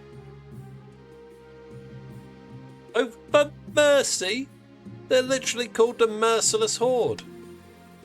Maybe it's just a name. Our only hope is to give them everything they ask for. You give Lady Patricia Morgan Moon everything that's not nailed down, all your land, all your jewels, it still doesn't pay off your debts. What about your crown? That may fetch a good price. Good idea. No time like the present. Hand it over and I'll organise an auction. The patricians bought your palace some time ago. It's been a struggle to pay rent. Sorry about this, Your Majesty. Everyone's struggling right now. Over the next few months, the kingdom's economy slowly goes up in flame. The patricians get richer and richer despite the turmoil. Soon, peasants outside the coast can't even afford to buy bread. Merchants throw themselves from high towers. Here you go, Your Supreme Majesty. What's this, Morgrim? This is an eviction notice. You haven't paid rent in months. Pack your things and get out. But I sold all my things to pay your bills. Not my problem. We're kicking you out and replacing you with Titus. It's about time, really. But the people hate me. They blame me for all this. Then I suggest you buy yourself a small farm somewhere very far from civilization.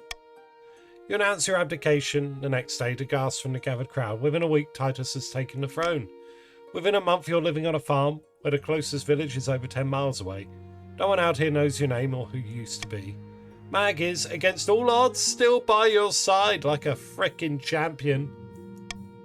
She's not exactly happy with your exile, but she's learning to herd sheep. Based. Me and Mag and our sheep. Maybe I eat the occasional sheep as a werebeast. You don't hear much about how the kingdom is faring. You soon lose track of who's even on the throne. Instead of sleeping until mid-morning in a bed of silk, you're up at dawn mucking out the stables. Occasionally some disease or disaster or grand war will sweep over your little slice of the countryside, leaving nearby houses in ashes and friends in graves. That's just life. No more flatterers or lickspittles around, that's true. Not a bad, all good ending, it's perfect, yeah. But when things return to normal, and you know what, you're happy. Though sometimes secretly you do miss being the queen. Well, GG everyone. Mag won. Absolute champion. Alright, so, not a perfect ending here. It's pretty good. Those of you in the patricians, so let's go for it. Mutated Zombie, Morgrim, Gibbo, Starch Epic, Ephra, Zizones, and F100. What do we want to do for tomorrow's game?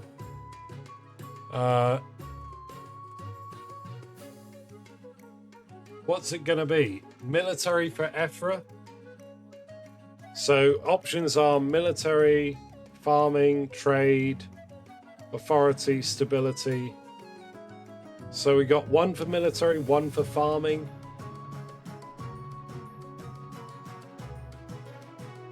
So I'll send you the occasional care package, my former queen. Perhaps I shall include a comfortable pillow. That would be nice for my chickens. They'd appreciate that. Trade? Okay, wait. So we've got military, farming and trade. One vote for each. Can we military and trade as well? Mate, one of them is picked. And then the other one will be randomized.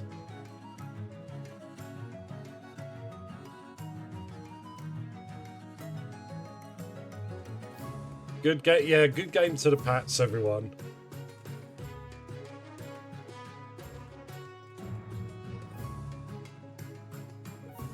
Let's see, military, I guess. Okay, it looks like military is edging out a lead. We're going full navy. All right, we're gonna have a mill. We'll sort that out. We'll have that tomorrow. I want to roll brutal trait. We'll see. I'll roll a dice. You got a 1 in 6 chance of getting brutal. We'll see if I roll a 1. But welcome everyone. This is it. This is the book. Those of you that don't follow, that had fun, kindly consider giving me a follow. We play every Saturday and Sunday. Tomorrow we'll be continuing this dynasty and we'll have King Titus, a military man of some sorts. But yeah, otherwise, thank you all for being here. I'm going to read this out and then I'm going to go have a nap. I might stream something else later on this evening. The former queen lived out the rest of her days on a farm far from the capital. It was a quiet life, but not without its pleasures. The barons, led by Hookerlord, launched a rebellion that accomplished nothing beside distracting the queen, while cunning schemers took the throne. The chief's agreement with the ice giants fell apart. The giants ended up attacking the north instead. The subsequent war kept the chiefs too busy to worry about matters of the throne. Squatting atop their debts like a dragon, the patricians milked the kingdom like a prized cow. King Titus ascended the throne amid much pomp and ceremony, but the patricians would soon be surprised to find that their claimant was less of a puppet than they'd hoped. Thrifty II, the rodent? Okay, I guess we know what our werebeast form was. A were-rat. Thrifty II, the rodent. What a nightmare. Alright. Let's have a look. Mutated has the most money. Wolfer has the least. Or were-squirrel. Oh, okay. Squirrel, yeah. Squirrel is a rodent, I guess. Let's... Up! Up! It's another one of these jobs.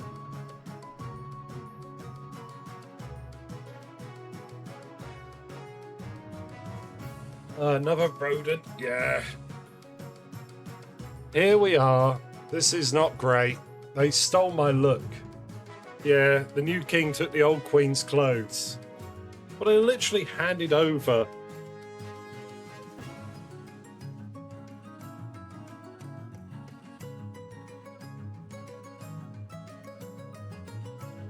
Right, let's have a quick look. Is there anyone else streaming King of the Castle today that I could take you over to? No, there isn't. Okay, well, Gibbo is streaming Space Marine 2, so I'll take you over to Gibbo. Alright. Legally speaking, he owned the clothes as well. Yeah, it's true. What were-mammal do you all think would suit the coast best? Ooh.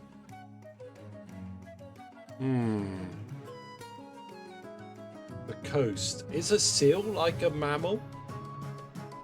I think it is, right?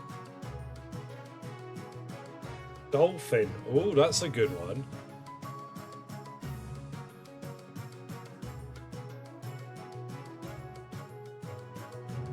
Were-gull. That's good.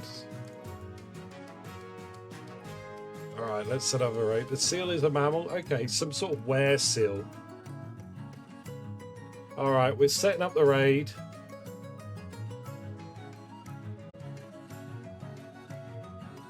You all go play nicely with Gibbo.